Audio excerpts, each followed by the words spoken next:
All praise is due to Allah subhanahu wa ta'ala, beyond gracious, beyond merciful, the one whom guides, and for who he guides, they cannot be misguided.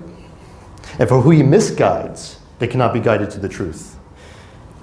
I testify that Allah subhanahu wa ta'ala is the only, not even thing, nothing that can be worshipped.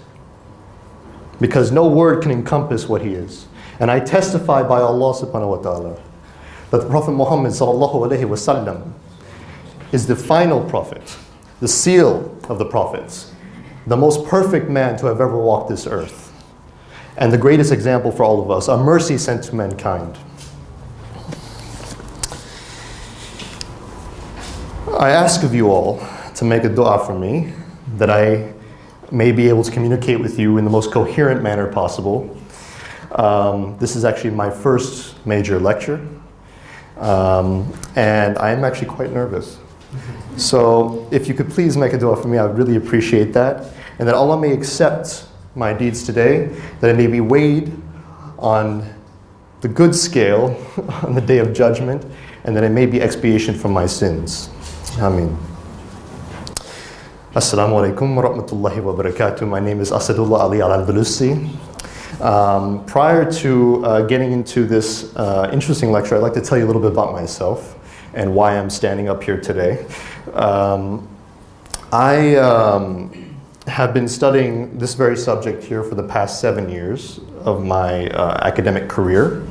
I did my bachelor's in Western philosophy. I did my master's in Islamic philosophy.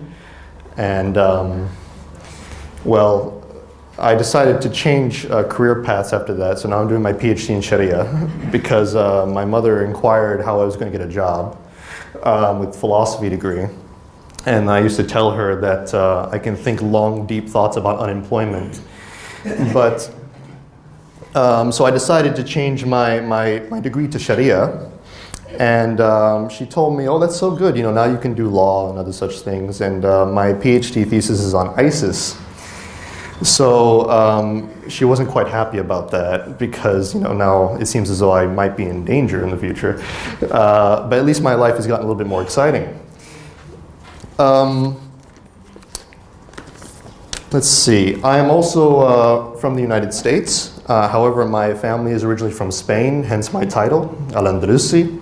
So in case any of you have any confusion about that. So I think that's enough about me. I don't want to make this whole lecture about myself. So let's actually get right into it. If you could please. Lovely. Bismillah ar-Rahman ar-Rahim.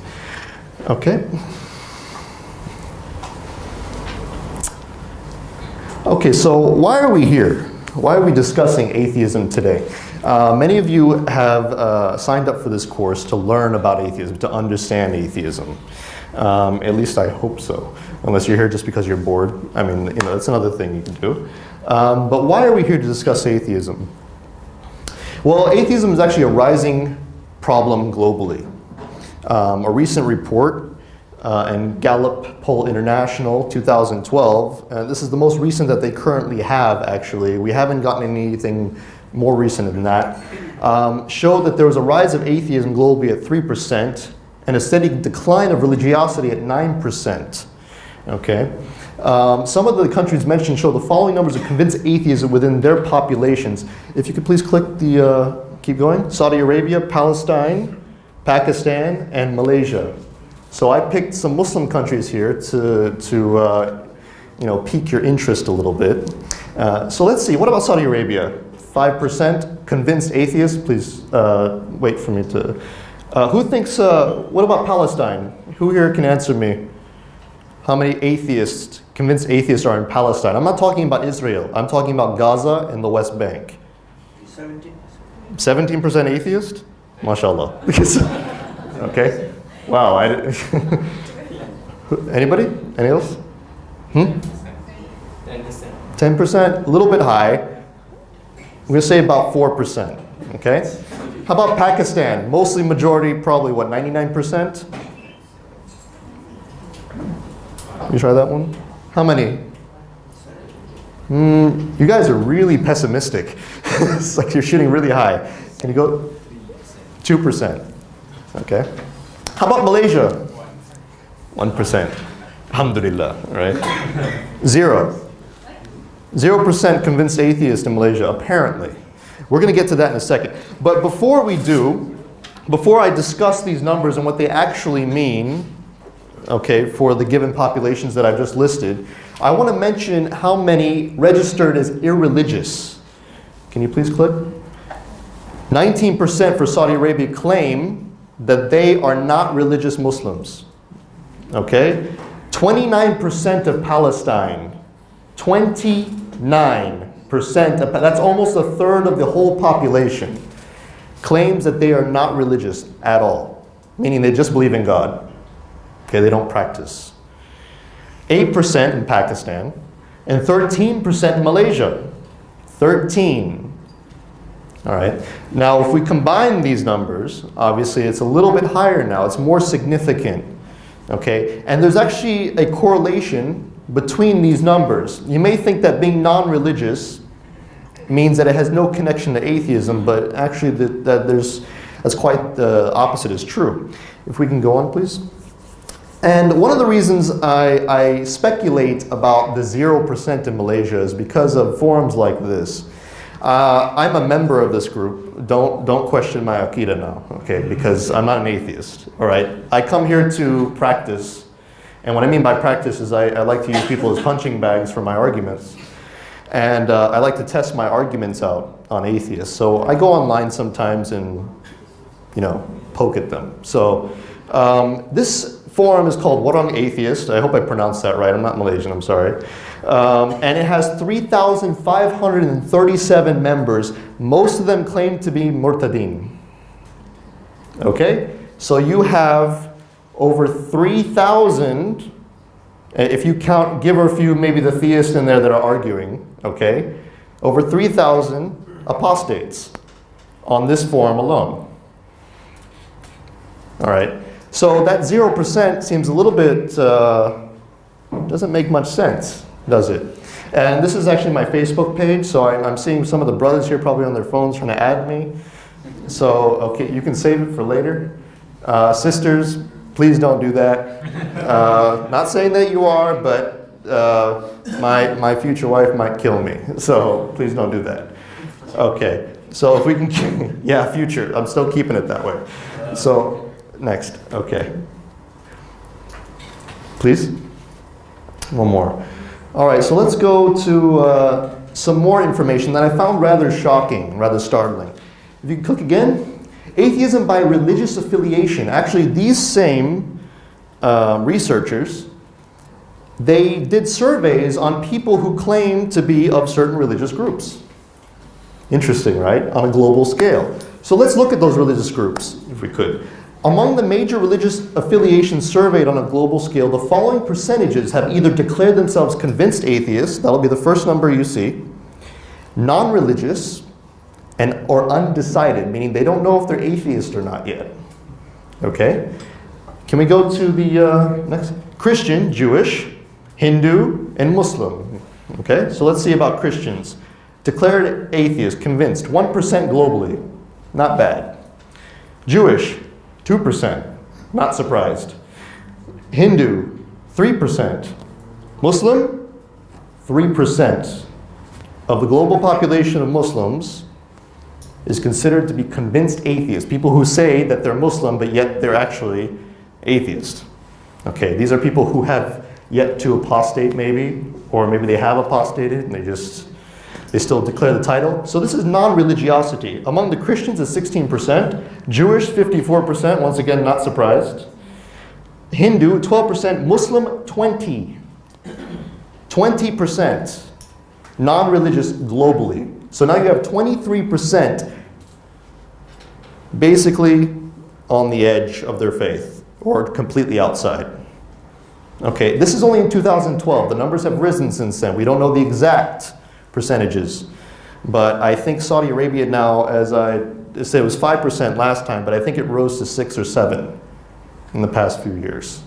That's almost 10% of the population that is now convinced atheist out of a majority Muslim population in the most conservative parts of the Middle East and the Muslim world in general. And the undecideds, 4% for Christian, Jewish, 6%, Hindu, 3%, and Muslim, 3%. So, in terms of the potential atheist, you have 23% in the Muslim world. So almost a third of the global Muslim population is either not religious or they're becoming atheist. Does that sound a little shocking? How many Muslims are in the world? A little higher than that. It's about 1.8 something now. So what's 20% of that population? Can you imagine? You can do the math by yourself. I'm not going to do it in my head because I'll have a headache. But imagine that's a very significant number. Okay? Please continue. All right, let's see. Islamic scholars are only now starting to address this. I just read this report recently, the World Bulletin. Click again, please.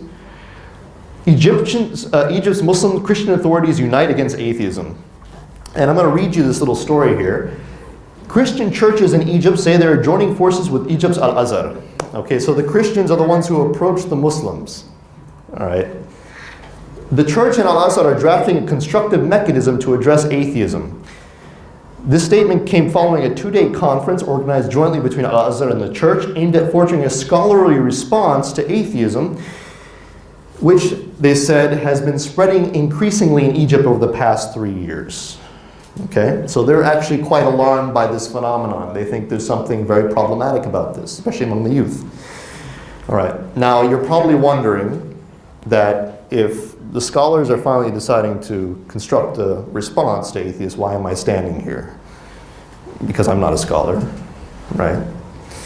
Well, before we go to the next slide, I'd like to explain that. The scholarly tradition, the ulama, while they are still advanced in Arabic and in terms of the traditional studies, okay, there has been a sharp decline in terms of how they address outside religions, to be honest with you. They are still utilizing arguments from several centuries ago. The problem is that atheists have changed their beliefs in the past 100 years.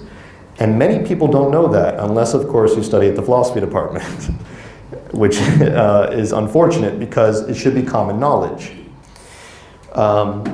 So the arguments that a lot of the Muslims and the scholars are using are actually not effective for this new brand of atheism. And we're going to discuss what that type of atheism is, the contemporary form of atheism as it is today. Please continue. So what does this have to do with me? You're probably wondering to yourself. If you're alarmed at all by these percentages, if you're alarmed at all by the fact that Muslims have begun to stray away from their religion, if you're alarmed at all that atheism is actually the fastest growing ideology on the planet. It's not Islam, by the way. People think it's Islam. That's not true. Atheism is growing at a 20% faster rate. Okay? So what does that have to do with me? Well, first off, how about we address the Quran? Because whenever we want to ask a question about our lives, we should address the Quran and the Sunnah, correct? Okay, so what does the Quran say? Who could say anything better than someone who summons to Allah and acts rightly and says, I am one of the Muslims? So this is basically, the Quran, or Allah subhanahu wa ta'ala is basically saying that anyone who does da'wah, okay, they're the successful ones. This is somebody who is at a very high rank. Okay, continue, please. Quran also says, let there be a community among you who call to the good and enjoin the right and forbid the wrong. They are the ones who have success. They are the ones who have success. So right now, the Quran is telling you that to do da'wah in general, is to receive reward. Okay, or to correct a wrong is to receive a reward. Okay, we have the hadith literature also backs this. And the Prophet ﷺ said to Ali, by Allah, if a single person is guided by Allah through you, it will be better for you than a whole lot of red camels. Now, red camels were also a very valued asset back then. Okay, so what it means is, if you want to translate it into contemporary terminology, a lot of red Ferraris, or a lot of, you know, diamonds, or tons of gold. Anything that you would consider to be most valuable to you. So bringing one person to Islam is more valuable for you in the afterlife than any sort of material gain. And the Quran also provides sort of the example that should be the example for you to perform this deed. So you have an excellent model in the Messenger of Allah sallallahu alaihi wasallam for all who put their hope in Allah on the last day and remember Allah much. Continue, please. Say, and this is Allah subhanahu wa ta'ala speaking to Muhammad sallallahu alaihi wasallam. Say, this is my way. I call to Allah with inner sight or basira. Okay? I and all who follow me. Glory be to Allah, I am not one of the idolaters, not one of the disbelievers. Okay? Continue. In the Sunnah, the Prophet ﷺ said, he who is asked something he knows and conceals it will have a bridle of fire put on him on the day of resurrection. So actually the information I'm giving you today, you should probably spread that around because it would be very bad not to. Please continue. There's actually a weaker hadith, and we use weak hadith, of course, to support. We don't always use them for direct evidence, but when they're in, you know, they supplement. So this one is actually even more interesting. The Messenger of Allah sallallahu alaihi wasallam said, whoever conceals knowledge which Allah has made beneficial for mankind's affairs of religion. So it's very specific there, if you notice. Okay. Allah will bridle him with the reins of fire on the day of resurrection. Please continue. The Quran continues. So do not obey the disbelievers, but use this Quran to battle against them with all your might. Jihad. With the sword of the Quran.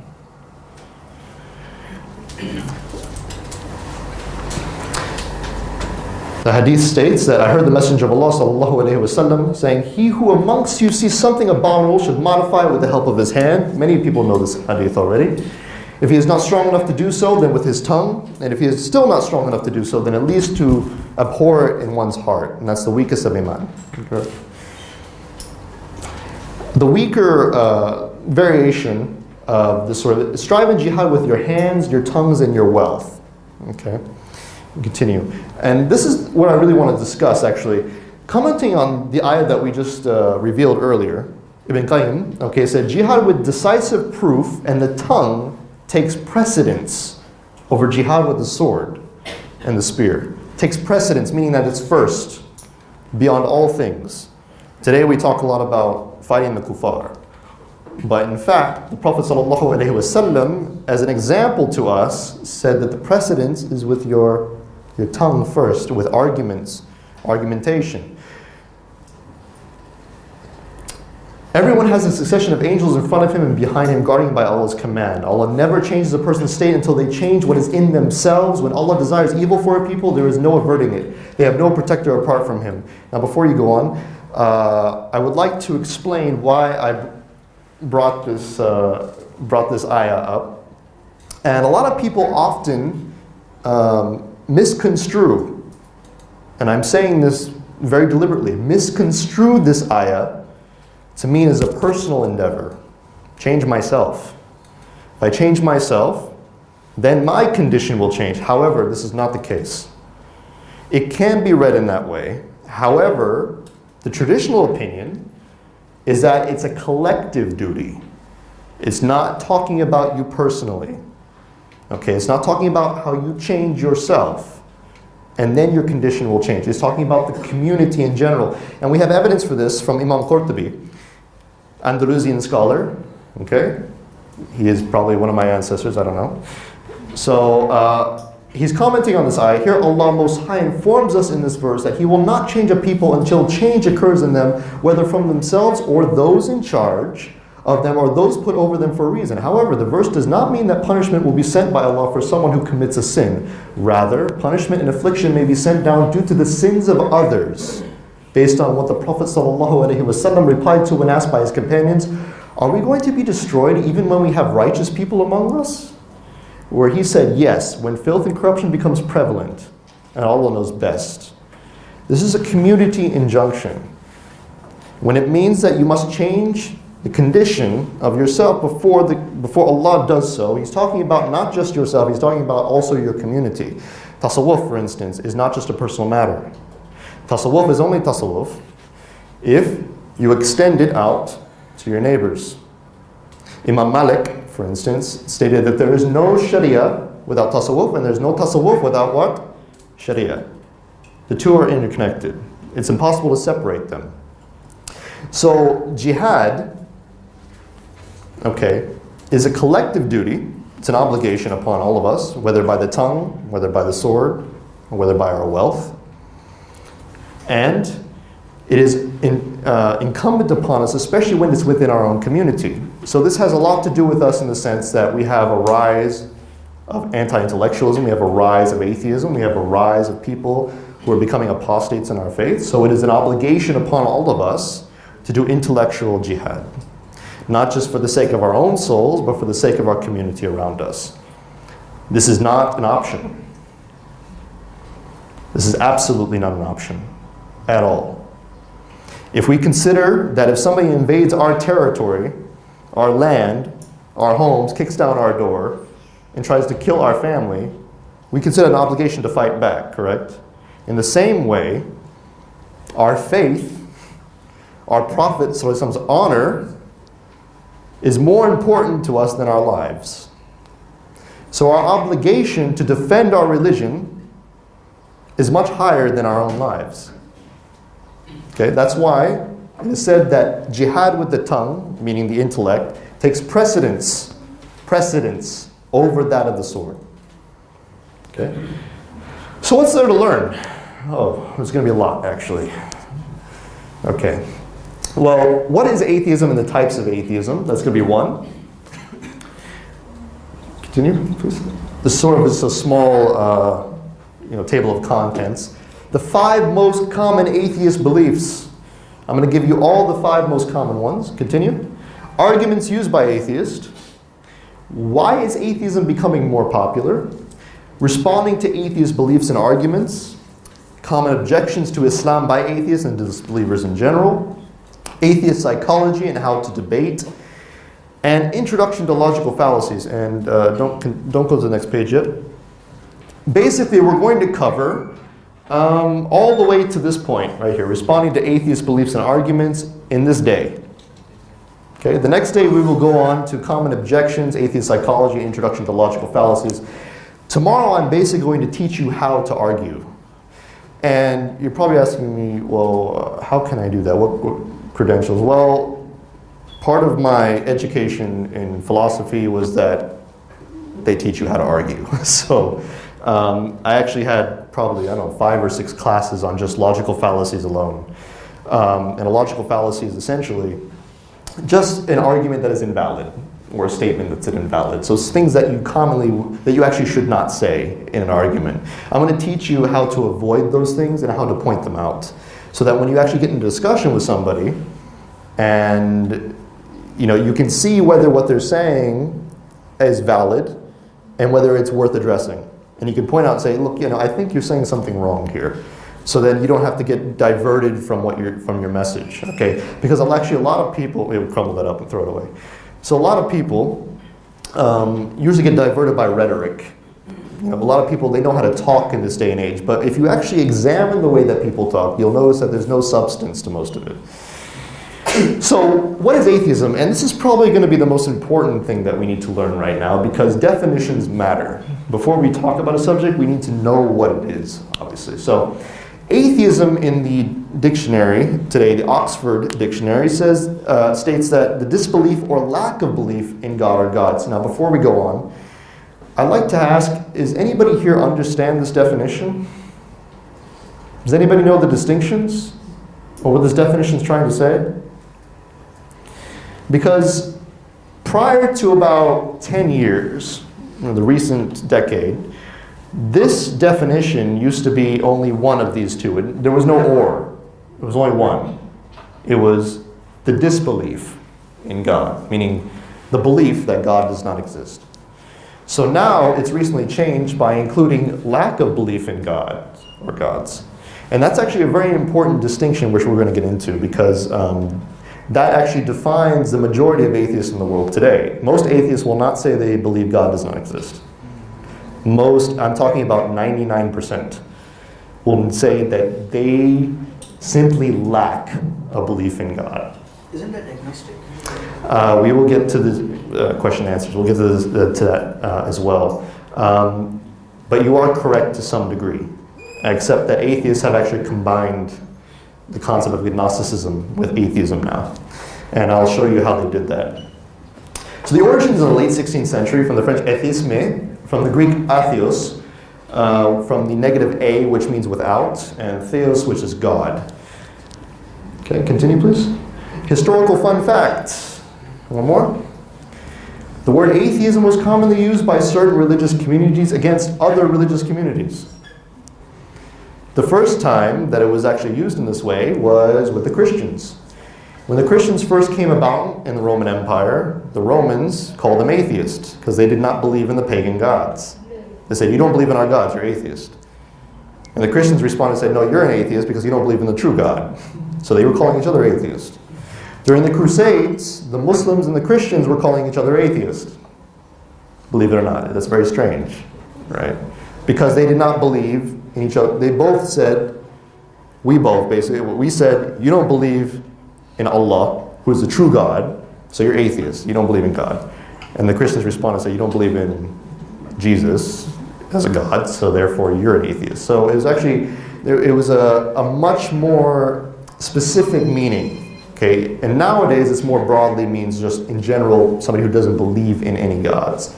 And so the concept of God itself has become equalized in the term atheist. Okay, so what types of atheism are there? Okay, one more. There's practical atheism, which is about behavior. You can stop, please. And practical atheism is simply about how you act as a person. Okay, your attitude towards the existence of God. So we have something under practical atheism called apatheism. Does anybody know the word apathetic? Apathetic? I only know it's pathetic. Pathetic. Yeah, that's a good one. Yeah. So Anything close? apathetic means you have no concern for it. You don't care. So when I'm apathetic, like say about politics, I'm apathetic about politics. I just don't care about politics. I do care about politics. I'm just using an example. But so apatheism doesn't care if God exists at all. So it's not like you ask him, does God exist? He's just like, it doesn't really matter to me. You know, I'm going to live my life like this anyway. So, you know. Then there's non-religious. One more. Doesn't care about what God desires. Now there's actually a distinction between these. One just doesn't care if God exists. The other one acknowledges God exists, but doesn't care that he has commands or that he has a will. He just doesn't, you know. He could be a deist. A deist is somebody who believes in God, but a God that doesn't interfere with the world. But generally a non-religious person is somebody who acknowledges there's a God, but acts like an atheist. So it's somebody who may be, for instance, a Muslim, but drinks, fornicates, does everything an atheist would do, and acts like it's not a big deal. So, you know, sisters in Islam. I apologize. Okay. I had to throw that in there. So then we have theoretical atheism, which is about ideas. And this is the one that we're really going to be discussing the most here. One more, please. So there are two types of atheism in the theoretical level. There's strong or positive atheism, which is the belief that God does not exist. The belief that God does not exist. So they have a firm belief that God does not exist. Okay? Then there's weak or negative atheism. That's the one that lacks a belief in God. They say, I don't know. Okay? They say, I don't have enough evidence. I don't have enough reason to believe that there's a God. I simply lack the belief. That's it. So don't blame me for anything. That's, you know, so it's almost like a defense mechanism. And they actually use it that way as well. We'll get into that more later. So this is actually a very general categorization because there's actually quite a few more atheists. But the popular ones that you're going to be approached by, or that you're going to approach in your life, are going to be from this area right here, the weak atheist section. And they typically have very common beliefs. Whereas the strong atheist, I've dealt with them in philosophy circles, usually professors of philosophy and things like this. They usually have very strange ideas that you're typically not going to encounter. And I'll give you one example. I had one professor in college in my bachelor's, when I was doing my bachelor's, and we would have interesting discussions. And I wasn't concerned so much that he was an atheist, I was more concerned about the fact that he believed something else, which I was constantly trying to convince him otherwise, because I just felt it was very absurd. So his belief was that he didn't know if the world was real. And well, when you talk to somebody like that, you really can't get any farther, because if they don't believe the world is real, then Buddhist background? huh? Buddhist background? No, actually, he was Anglo-American, former Christian, but he believed the world wasn't real. And I don't mean that he had like a Platonist idea, like he thought there was illusions or anything. No, he honestly did not know whether he was living in the real world. So he kind of liked the movie The Matrix a lot. So he was always trying to debate whether what was actually going on was actually going on. So he was preoccupied with himself quite a bit. And so his atheism was the least of my concerns. And of course, by doing that, he also negated his own existence. He didn't know if he actually existed. And you may think that's absurd, but there's actually philosophers that are like that. And in the philosophy department, we have a strange phenomenon, and this may discourage you from studying philosophy. We have a strange phenomenon where we call Nietzsche burnout. Nietzsche burnout. You know Nietzsche? He's a German existentialist philosopher. He was responsible for the nihilist movement, which means that there was no values in life, basically, or values were determined subjectively by human beings. So basically, our values, what we consider to be moral or good or bad, is determined solely by humans. Okay, based on what we just simply desire, what we consider to be the normal good, whatever. It's all subjective in that sense. Well, when somebody becomes a nihilist and they start to lose their ground in reality, meaning they've jumped into philosophy so much that they sort of drown themselves in these skepticism, they end up committing suicide. And I've known a few colleagues and a few students in my philosophy department who have unfortunately succumbed to that because they question themselves too much to the point where they kill themselves. So something else I'd like to mention was that theoretical atheism has a direct causation onto practical atheism. Okay, so any beliefs that you hear from the theoretical side will automatically influence the behavior of the society that they're in. And we'll get to that more in a minute as well. So what are the common beliefs of atheists? Well, before we get into that, let's have some story time. Okay? So I brought up a book that, you guys are familiar with story time? You've had story time before? I remember story time. I love story time. I miss it a lot. You know, I'm 30 now. And it's like, you know, I wish I could go back to that time. So I've decided to bring you all back to this time. So I brought a book here. And I thought I'd tell you a story. It's a fairy tale about atheism. Okay? And this is what atheists tell themselves. But it's more of like a childish fashion. So maybe you'll get a kick out of it. I don't know. So I'm going to sit here like the good teacher that I am. And you can all just listen. Okay? All right. It's good?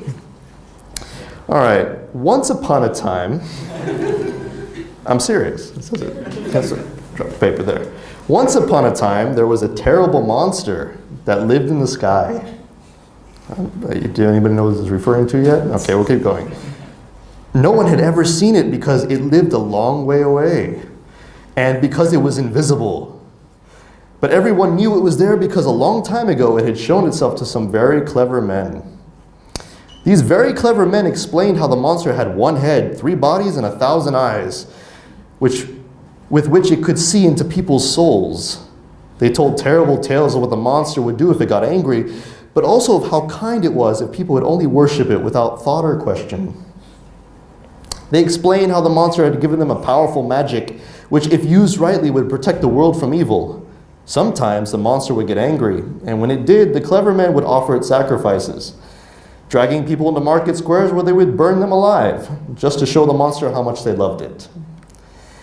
The people listened to the very clever men and believed them, but they still yearned to be free of the monster. And then one day, a few brave men, who had only ever pretended to believe in the monster, unearthed a chest of strange metal. The chest had been hidden by an earlier, wiser, freer people who had lived in the land before the monster came and had known a better way of life. Ever so slowly, the men began to work the metal, which they called reason, using it to forge a new weapon, which they called science. And they used science to attack the monster. And the very clever men, they had to be very careful, though, at first, because if anyone was caught using science, they would be dragged into market squares where they would be burned alive. And indeed, this was how many men lost their lives. But these were brave men, not to be fooled by fables or threats. Their band multiplied and their weapons grew in number and power until one day a brilliant reclusive rebel invented a super weapon, which he called evolution, which could punch clean through the monster's armored scales. After that, the attacks increased in frequency and ferocity, until one day the rebels were able to show the people what they had long known themselves. The monster had never actually existed. It was just a tale told by the very clever men to keep themselves in riches and power. Slowly the truth spread, and although some very clever men still cling to riches and power, and some very stupid ones still believe them, gradually, wonderfully, the world is being set free. The end. Was that a good story? Lovely story, right? Okay. Well, as juvenile as it may seem, this is actually what many atheists believe. So I'm going to put my story chair back. Okay. So we're going to get into the actual academic discussion of those atheist beliefs. Okay. And I gave you that story because, not just to entertain you, but I actually wanted you to understand what they believe. And once you see what these beliefs are in their academic fashion, you'll start to translate it into that myth.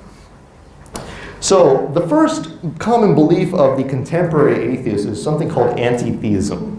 Okay, it's called anti-theism. Theism is the belief in God. Anti is what? Against. Okay? The belief that theism and religion in general need to be opposed and eradicated because they are intellectually unjustifiable and harmful to mankind.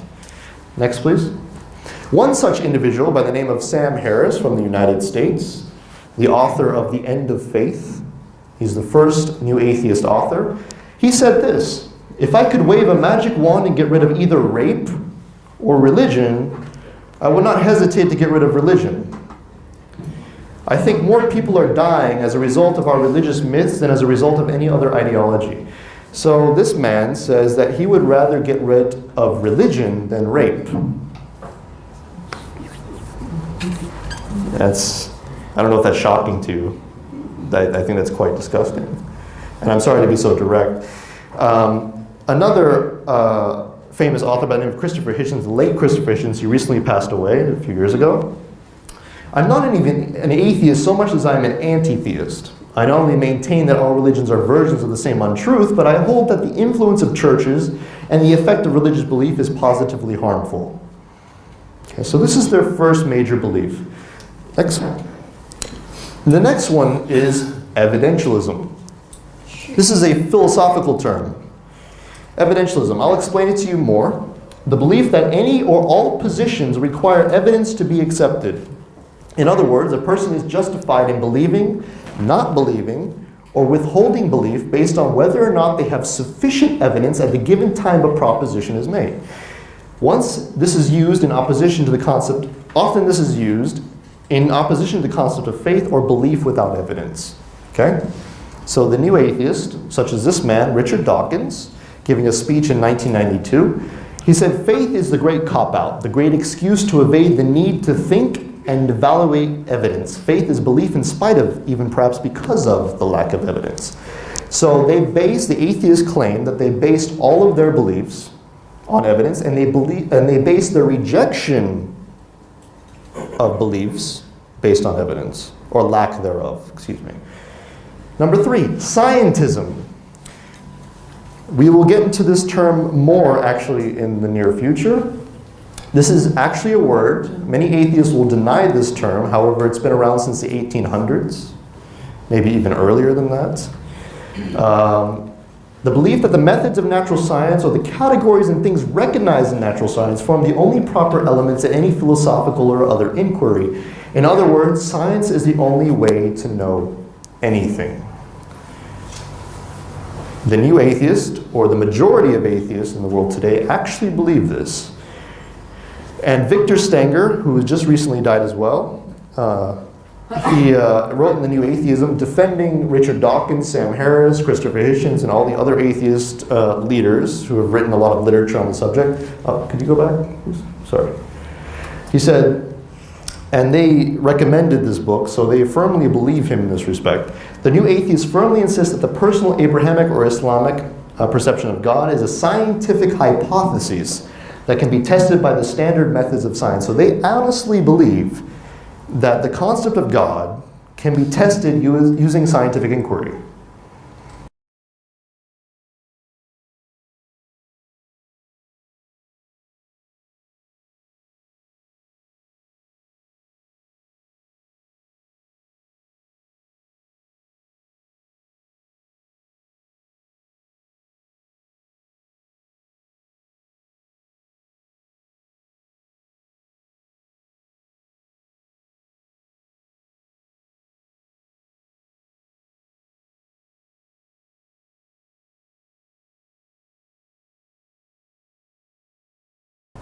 Okay, next. Number 4, humanism. Oh, what happened? Okay, humanism. The belief that human beings should be the center of mankind's concerns, that we are the only source of ethics, legislation, and values in this world, and that God or gods are unnecessary in determining our destiny. The ancient Greek philosopher Epicurus would set the stage for this line of thinking. Oh, actually, that's an error. I want to point out I make errors sometimes. It's not Epicurus, his name is Euthyphro. Okay, so I will edit that later for your convenience, I apologize. He said, if God is all powerful, then why can he not stop evil? And if he is all good, then why does he refuse? That's a question that we will be getting into actually later as well. It's called the argument for evil, or theodicy issue that Brother Rehan had mentioned earlier. And A.C. Grayling, who wrote the God Argument in 2014, said, the human good is for human responsibility to discern and enact without reliance upon or invocation of any of the major religions which claim a transcendental authority and posthumous rewards or punishments. So he's basically claiming that human beings are the only rulers of their fate and destiny, okay, and that we do not need a God to determine that. Next. Number 5, progressionism. This is another philosophical term. This is one that many atheists actually don't even know they have. But I've encountered many of these, many arguments from this position. And the belief that humanity is gradually advancing in science, technology, ethics, and legislation due to the absence of religion. This belief became popularized around the time of the Enlightenment. Okay? And Christopher Hitchens, once again, stated, one must state it plainly, religion comes from the period of human prehistory where nobody had the smallest idea what was going on. Okay, so basically he's saying that religion came purely from ignorance in the past when people didn't have science. It comes from the bawling, wow, you're going faster than me. So, it comes from the bawling and fearful infancy of our species, and it is a babyish attempt to meet our inescapable demand for knowledge. All attempts to reconcile faith with science and reason are consigned to failure and ridicule for precisely these reasons. Okay, next. So, now that we understand the primary atheist beliefs, let's get into their main arguments. How much time do we have? Still? Good? Almost? Okay, 30 minutes left. So, the first argument, by the way, I've cataloged these myself. This is not from a book. This is from my own personal experience and study over the years. I've debated with many atheists. I have discussed with many atheist philosophers, etc. So these are my own categorization. Okay, this is what I have found to be the majority of arguments throughout the years. The argument for anti-theism. So you see P1 here, it means premise 1. Okay, so when you see, in philosophy, we like to write our arguments like this. So we put the first premise, like P1, P2, and the conclusion is C at the end. So just in case you need to know. P1, any belief that teaches false views about the natural world and ethics should be opposed. Anybody agree with that? Yeah. Okay, next. Theistic religions teach false views about the natural world and ethics. Okay, number 3, or conclusion, sorry. Therefore, theistic religions should be opposed. That's the argument. Now, this is a syllogism, and a syllogism is just a very concise format for which the argument goes. Now, in actuality, there is much more to this than meets the eye. Okay, for instance, in premise 2. All right, everyone agrees with premise 1, but not everyone agrees with premise 2. Now, the new atheists will make arguments for premise 2. Okay, so there's more information that goes under there. All right, so they'll say, well, we have historical evidence that shows that religions cause more wars, or we have a lot of evidence to show that there's more extremists in religious societies than non-religious societies. So they'll do this to back that up. Okay, but you can oppose this and say, no, that's wrong. Okay, but the actual argument itself is valid. And I'm going to teach you this also for those of you who don't know any basic logic or have taken a basic logic course, that there's a difference between a valid argument and a sound argument. Okay, a valid argument means that it's logically consistent. That means that it's coherent. Okay, it's true by definition. All right. However, a sound argument is true in reality. So an argument can be valid, but it doesn't mean it's sound. It can be false. Okay, and if an argument is invalid, then it's automatically false. All right. So this argument implies that such beliefs are harmful to mankind, an empirical experience claim based on observation, okay, and based on the belief of anti-theism. Next, please. Primary atheist arguments number 2. The argument for the irrationality of theism and religion, theism being the belief in God. P1, any claim that lacks evidence is unjustified. Anybody agree with this? I'm going to try to change your mind by the end of this course. Okay. P2, unjustified claims are irrational. Now, does everybody agree with that one? It depends, subjective. It's subjective? Okay, we'll get into that. Theism and religion lack evidence. Okay? Therefore, theism and religion are irrational. Implies that evidence is necessary for every claim. The implication is there. Based on the belief of evidentialism. Are you starting to see connections? Okay. Next. The argument for the universality of science. P1, evidence is necessary for any belief to be justified and explained. So this is based on evidentialism, the first premise. Premise 2, science offers the only reliable form of evidence and explanation. Theism and religion are beliefs. Therefore, only scientific evidence can justify theism and religion. Implies that evidence is necessary to justify any belief, basically from the last argument. Implies science is universal in determining justification and explanation for any belief, and based on the belief of what? Scientism. Right? Next.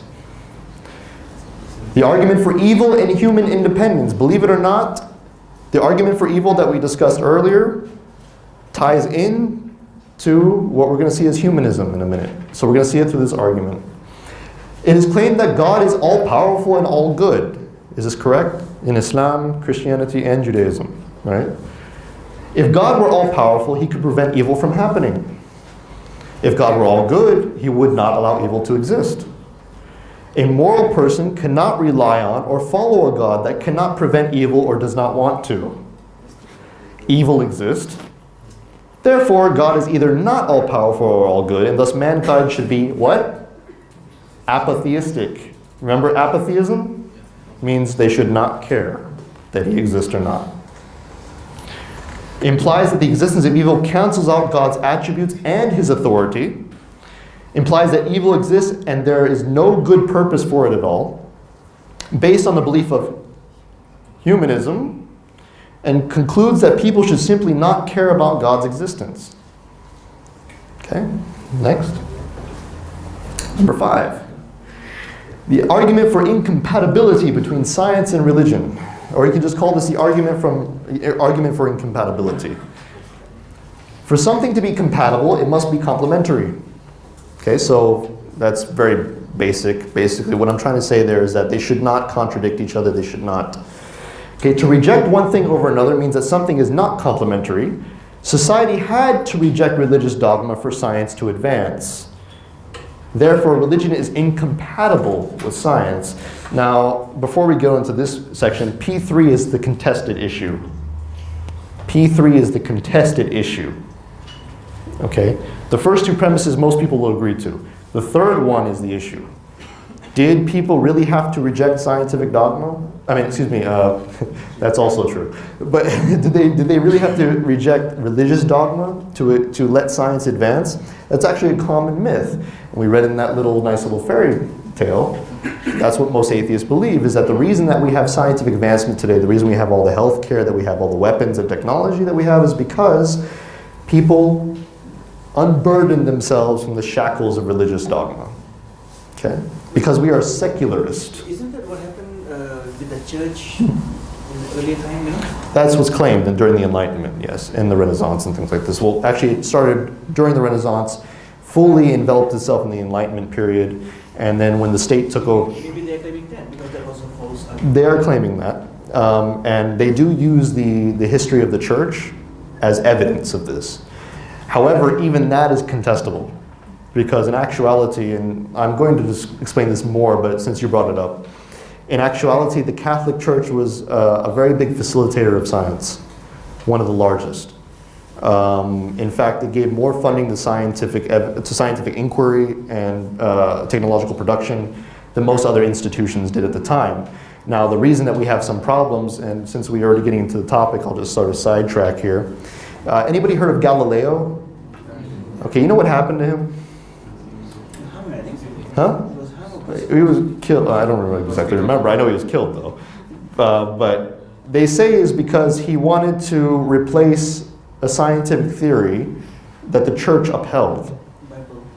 Now, the church upheld at the time the Ptolemaic system, which means that the Earth was the center of the center of the universe, okay, and that the sun rotated around the Earth and the moon. Okay, so anyways, Galileo apparently came by and said, "No, you're wrong. It's Copernicus theory, Copernicus' theory that was correct, and that everything rotates around the sun." So because of this, the church got scared and said, "No, you're wrong. We're going to kill you because you made blasphemy." That's the simple story. The actual story is much more complex than that.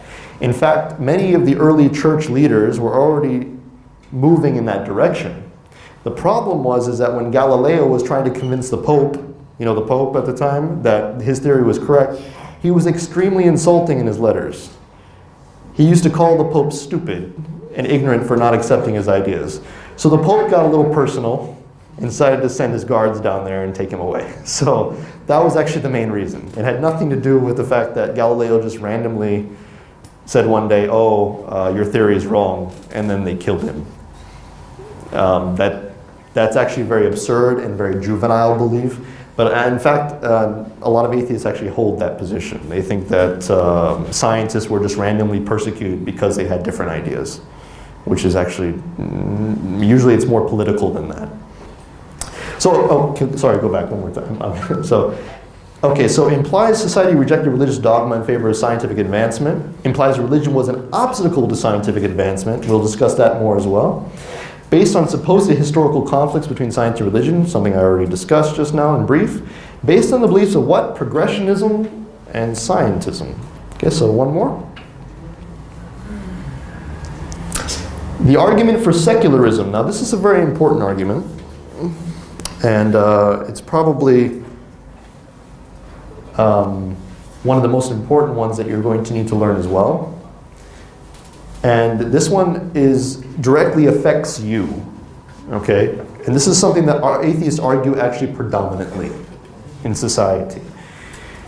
Anything that predominantly causes violence and sectarianism should never be a governing force. Is this correct? Anybody agree with this? Anything that causes sectarianism and violence should never be a governing force, meaning it shouldn't be in your politics. Right? It should not be policing you, it should not be governing you. Okay? P2, religion predominantly causes violence and sectarianism, therefore religion should never be a governing force.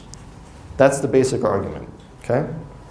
And this is the main thing that atheists will talk about on and on and on and on and on and on and on in their discussions. Even before the existence of God comes into the picture, this is their main issue, is that religion is a drive for violence and division in society. Okay?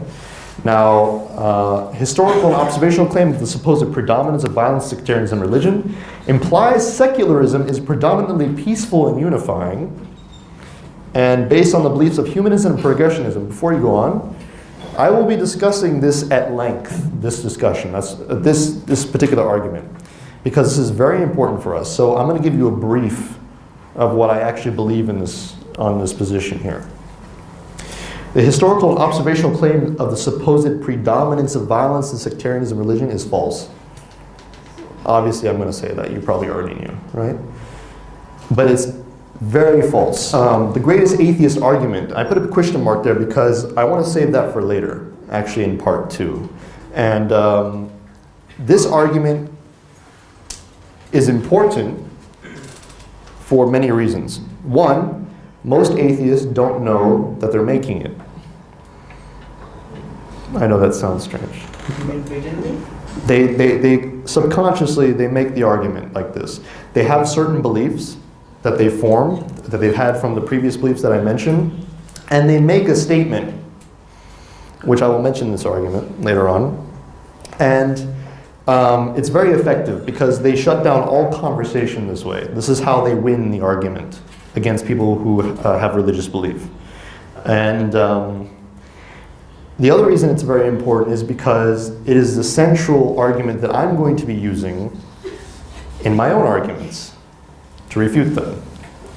So I'm actually going to be utilizing this very argument that they use, which I'll display to you in part 2, okay, to refute them. So I'm going to use their own argument against them. And I've been working on this argument for 3 years. Yeah, I know it sounds like ridiculous. Like, why would it take so long, right? So, because believe it or not, when you're around a lot of other philosophers, you're constantly being critiqued. So you have to keep like redoing it. Oh, okay, this could be problematic, so I'll change this word. Okay, no, I understand where you're coming from there. I don't want to mess up, so maybe so you know, you have to keep reformatting until you get it just right, where it becomes annoying to people. And a philosopher knows that they have a good argument when it annoys people. You know, so I know it's quite funny, but so right as of the 3rd year, I haven't had one objection to it. So I'm quite happy. I've showed it to other professors. They say it's valid, sound. So I'm waiting for somebody actually to give me something substantial. So that's why I like teaching it to people now, because I'm waiting for somebody to tell me, no, that's wrong. Because I want to see if I can make it better, you know. But so far, nothing. It's like a perfect Sudoku puzzle. So I hope that when I share it with you, it's not patent, by the way, so you can use it. You don't have to pay me anything. But when you use it, inshallah, it'll be as effective for you as it was for me. I have counted the number of times I've used it, and in every conversation that I've used it, it's been probably almost 200 now, I have stopped the debate. And I've had a few people not convert to Islam, but they became theists as a result. So, alhamdulillah. It's hard. It's much easier to get people to become theists than Muslims. So, you know, I know. So, okay, I believe this is the end of part 1. Okay. So thank you very much. We're going to have a quick break for about 30 minutes, maybe if we can extend a little longer, because I think people want to eat breakfast. And I'll determine that with you later. And we'll get into section 2. Section 2, before we go to the break, is going to be about basically the history of contemporary atheism. I'm going to go through some of the leading figures, what they believe, and the progression of the beliefs from a certain point in time. I'm going to discuss why there's actually a rise in atheism. I'm going to give you the exact reasons. And I'm also going to discuss more about scientism, and I'm going to discuss this argument as well at the end. So please enjoy your break, and thank you for listening to me blabber on. Thank you.